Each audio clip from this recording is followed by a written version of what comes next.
Watch this.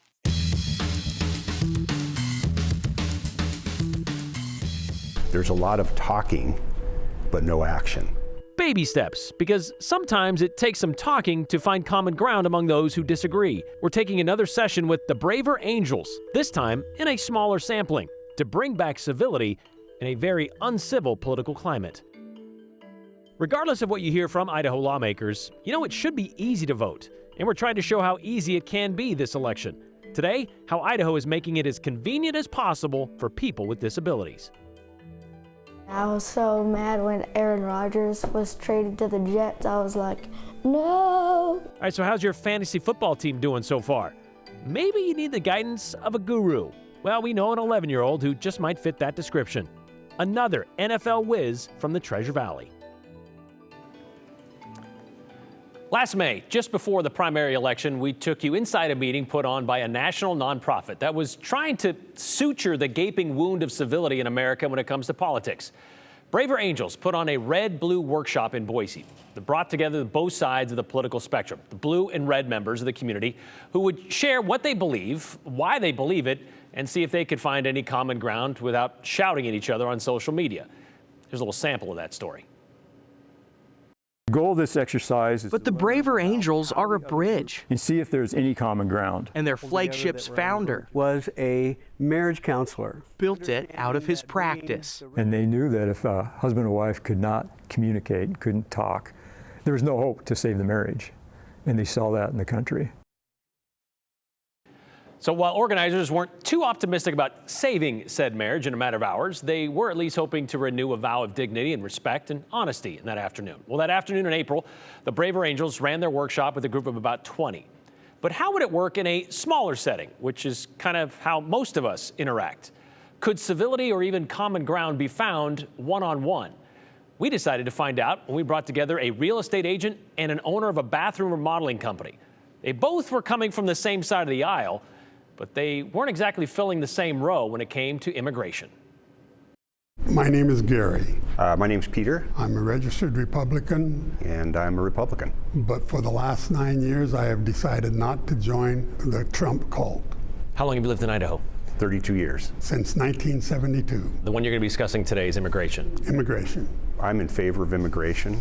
I am pro-immigration. I am also concerned about just having a free-for-all. It's proven to be good for the economy. Of letting anybody and everybody come in. And the essential jobs in America would be vacant without immigrants. So that's probably my differing point. It'll be interesting to see if any progress is made. What's good about your side regarding the issue of immigration? What I like about the current policy that the Democrats are talking about is a pathway to citizenship. People come to this country because they see it as a shining light on the hill. Amen. And then they want to take care of their families, just like we want to take care of our families. It is way better for us as a country to get them legal, to get them compensated legally instead of under the table, so they're getting the benefits they deserve for working hard in America. My third son, as I mentioned, married into a family, the Castanedas from Portland. Parents, first generation migrants. Mother was a migrant field worker, and they had to go through the process, and they're the American story. Incredible situation. So I am aware that the border influx has lessened. I'm not down there, obviously, but my concern is just over the effects of just having it be a free-for-all. That's really it. I'm a big believer in it for our country. That's what we're based on, but there's got to be some barriers put around it. You know, we agree immigration's good for the country. Yeah. I think what we disagree about is what's going on at the border. I have just seen some of the ramifications of it. You know, again, if we can get stuff tightened down, and I'm concerned about, you know, on the criminal side of things and the amount of drugs and everything that are coming through. I have firsthand experience with that through my father-in-law's passed away, but he was a criminal defense attorney. So he used to defend, and he only did federal drug cases. So he used to defend a lot of these guys, and just learning firsthand on how they think and how they look at access to our country, it's just interesting. I can tell you that at Best Bath, 31% of our workforce, 72 out of 230, are first-generation immigrants. 38 of 230 are second-generation immigrants. So we have a lot of immigrants working for us. Their stories about what they had to go through to get to this country are just, they're heart-rending. But just because you live in a bad country, whatever that means, doesn't mean you have a right to come to America. And so we have to be real clear what the rules are so people can come here in a safe way and get processed through the border only if they qualify to become legal citizens. And then once they're here, we need to give them the help they need to get on their feet quickly. I agree 100%. I think in speaking and listening, I think that our difference is who we think might be able to do that, right? That's what it sounds like to me. Right. Yeah. Different policies, different approaches, et cetera. You know, you get put in this category of being heartless and cruel, and if you have any sort of strictness, if you will, or concerns over some of the fallout issues that happened from a mass border opening. The last 3.5 years is when this whole surge happened. And so where was the screening? Where was it? Where was it? That's it's this, you hear about the new chapter and you're like, well, the last 3.5 years is where we've been, and this is what happened. So this is what goes through my head. You can take the people out of the equation. I'm just talking about the situation and the challenge we're dealing with. Well, I think what Peter just said is true. The first 2.5 years, I don't know if it's 3.5, but the first 2.5 years of Biden's administration, the border was terrible. And, it's a federal government responsibility. Mm-hmm. And he finally, through executive orders, got that under control. And I don't know why it took so long, because both parties play politics with the border. That's the biggest problem. I kind of look at, you have all the rhetoric, right?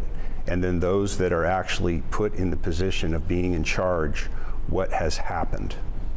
And that's where I go back, and again, taking the individuals out of the equation, how are you going to convince me that going forward you're going to do these things when you were there the past 3.5 years?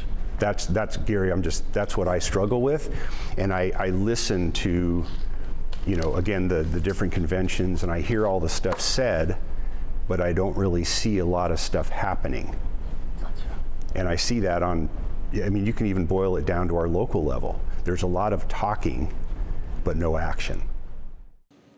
So you can see there's a lot of common ground there. A lot of civility as well. They kind of found that pretty early on. Well, that wasn't the only conversation we had. We sat in on a couple of different one-on-one sessions, and we're going to bring those to you over the next couple of weeks as well.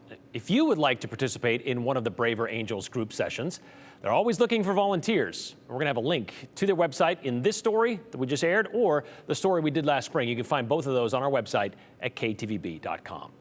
Okay, so about this civility leading up to this election. We are now 22 days out. And yes, there's a big pick for president on your ballot, but there's also a bunch of down ticket decisions, including every seat in the Idaho legislature is up for grabs, and a couple of big questions on the ballot. Open primaries initiative, reinforcing Idaho's constitution to make sure no non-citizens vote in Idaho in any election. Right.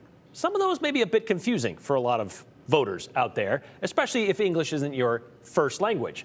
Joe Paris, though, what about those? You talked about this last week. What about those with physical or mobility issues? Yeah, it's a great question. And we actually wanted to focus in on a comment that came in during our show on Friday when we talked about the KTVB Voto Latino special. So Larry writes to the 208, I appreciate your articles with the Spanish voters and how it is important and growing. Could you please do an article on accessible voting for the people with disabilities?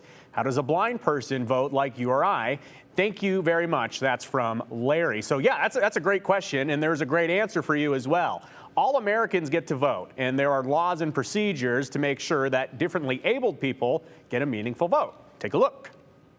At the Idaho Secretary of State's office, there is a commitment to all citizens. It says they are ensuring that every eligible citizen can exercise their right to vote with ease and confidence.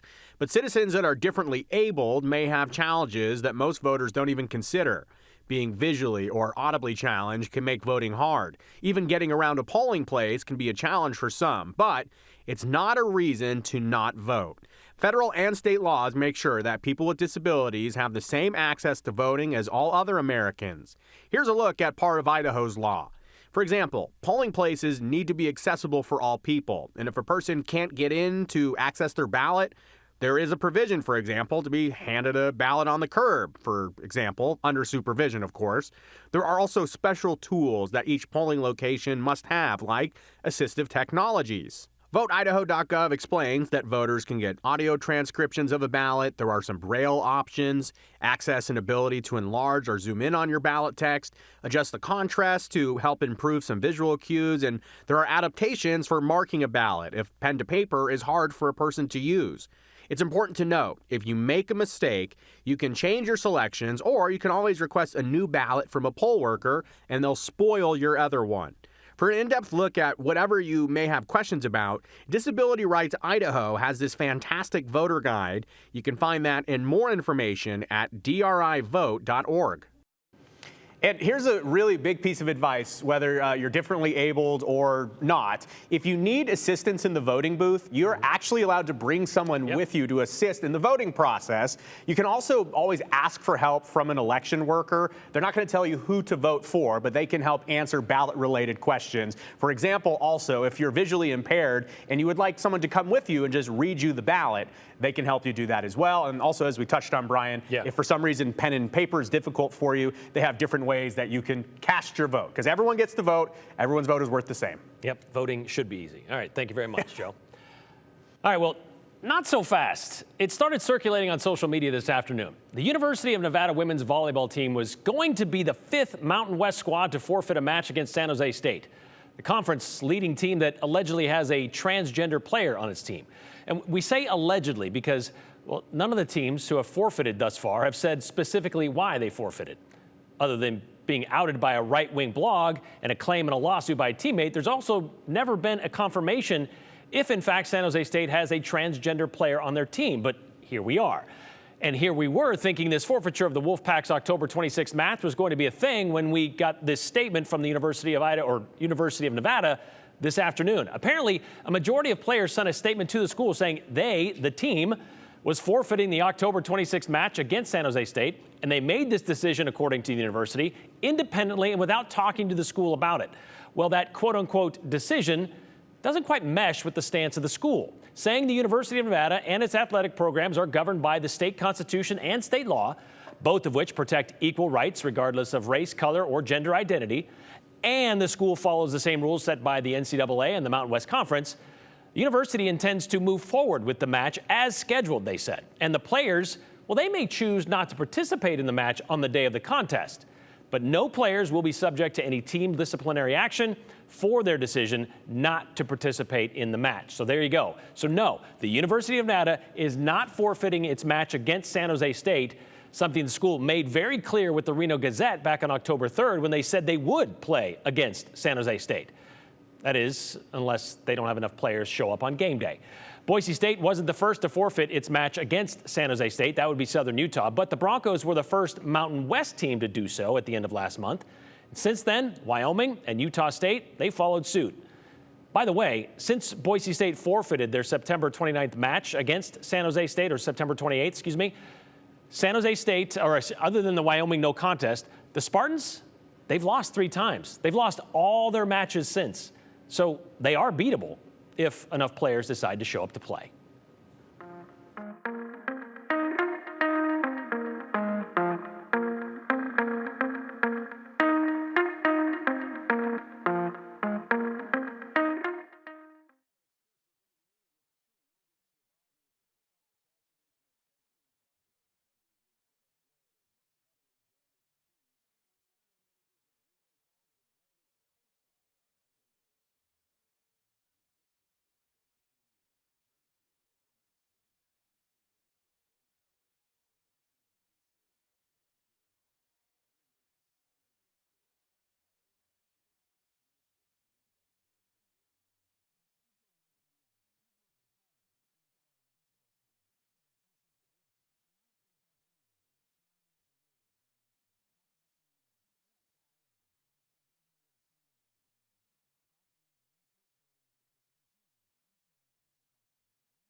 You know, most 17-year-olds don't go in this in depth or don't know exactly what they want to be doing in life so early, but I mean, otherwise I don't think of it much like that. I just think of myself as another big-time fan that happens to write their ideas out.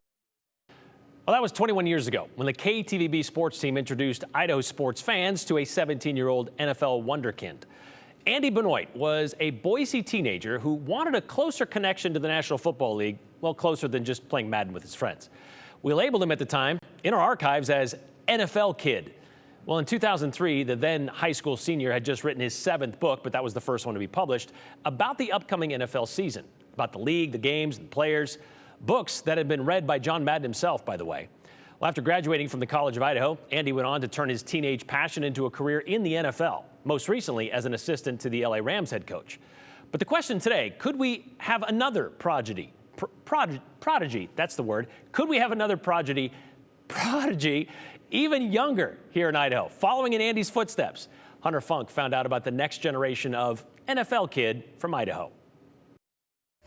Some of the segments I have, like the top player, I have stud and dud sophomores. Mac Hawley, at just 11 years old. And then I have rating rookies. Handcrafted his very own 2024 fantasy football guide. This one took a long time. Trades and additions for the new players on new teams. For months on end, he was going day in and day out with it. His love for the game kicked off as he watched his dad. He'd always be like, oh, that was a penalty or something. So it got me interested. I'm like, oh. And in 2020, it punted into a love for fantasy football. So I was like, I gotta watch my team and see what they're doing good. So I watched it even more. Max says he built the playbook for his family, charging about $4 per guide to pay for ink. But once people heard about it, people at school, cousins, some people I didn't even know, all were asking to get their hands on it. So yeah, I made about $80 this summer from making this book. Mac's dad says to be good at fantasy football, it takes dedication. But when football rolls around, he's your first one on the couch, ready to go. He's got the fantasy shows up, and he's got his little iPad going, and so he's making moves on who to start, and he's looking out for all the other family members. And it seems like his guide isn't a bad one to follow this season. My biggest question for you, how's your fantasy team doing this year? Well, depends which one. How many do you have? 3. My most popular one with the family, I am doing pretty good. In my other ones, I think I'm doing even better. Do you think you're gonna win at least one of your leagues? Oh yeah, I'm gonna win. Max says he doesn't plan to stop making guides anytime soon. Hello? He's even working on a podcast with his cousin. Okay, so first question. And is looking at making this a career in the future. I also would love to be an NFL announcer so I could go to the games and announce them. I love doing that. Wherever he wants to take it, and that's where he's going to go. All right, because I know everybody's asking his advice if you need help with that fantasy pick. Don't pick the greats or pick the fewer greats. So if you've got running backs and there's less amazing players, pick those first, then go for, say, the wide receivers that have a large number of greats, and then you can line your stack there. Okay, so I guess I'm surprised we're still writing books. What about a website? Andy Benoit had a website even in 2003. Does he have plans for it? You know, I did talk to him about that. I said, hey, are you going to do this? Where do I give people the advice to go? So we're still working on that. He's going to work on the website. Okay. But on the positive side, he is meeting with Andy soon. Really? To be able to get that mentorship, Yeah, the local of course. mentorship. That's kind of cool. Yeah. And that'd be nice. I mean, looking back and saying, hey, I was there at one point. Here's what you need to do. Yeah, That's right? pretty awesome. He could use All right. that. Thanks, Hunter.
Well, we have been spoiled with yet another spectacular fall day. Here's what it looks like outside our studios from Skycam 7 right now. Blue skies, no wind at all, and very comfortable temperatures. 79 in Boise right now. Remember, our typical daytime high is 66 degrees as we head towards the middle of October. We won't get to that until 9 o'clock tonight. Clear skies all evening long. 7:02 is at sunset tonight. Remember, if you want to see that Comet A3, Comet C 2023 A3, it'll be visible on the western horizon right at and just after sunset for the next couple of weeks. Every day that goes by, that it will look a little dimmer and get a little higher on the horizon each day. So tonight would be a great night to head out, look to that western sky with your telescope or your binoculars in particular and get a good view.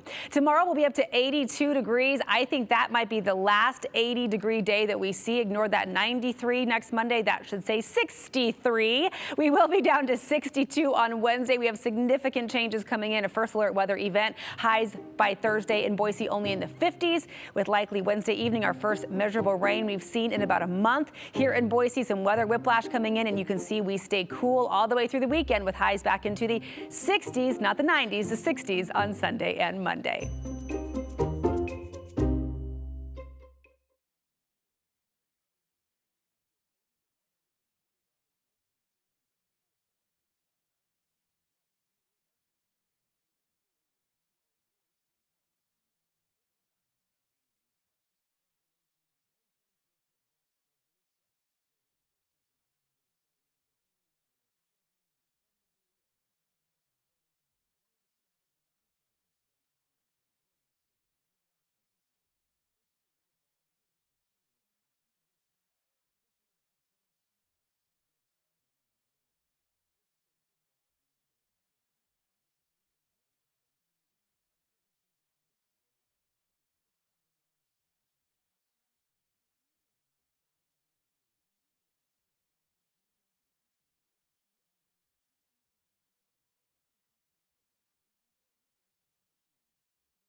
All right, we're doing our end of show comments a little differently today because of some technical difficulties that should be resolved by tomorrow, but let's get to those today.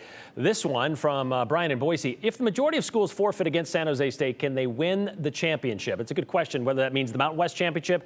I don't even know if they qualify for the NCAA Championship. They have to have 19 matches in order to qualify for that. So far, they haven't reached that total. Not sure if the Mountain West tournament will cover that, but that's a good question. One we've tried to ask of the Mountain West, but we have not gotten a response yet. By the way, they're not even the best in the Mountain West right now, San Jose State. It's Colorado State, it's Fresno State, and then it's San Jose State. So it's not just a given that they're going to be in any championship match when it comes to the conference play. What about sports? Other sports besides volleyball, says Larry. How about chess? Where do we draw the line for transgender athletes? Well, Larry, we talked about this when we spoke to a mother who was wanting her team and all the other teams to forfeit against San Jose State. It's a safety question, she says, not necessarily a factor when it comes to chess. I've seen a lot of ads against Prop 1, but can't remember seeing any in support. Why not? Well, maybe they just don't have the financial support. And I guess this one, Peter Piper picked a peck of pickled prodigies. Nailed it. Yes. Continue with us and watch free now on the KTVB Plus app everywhere you stream.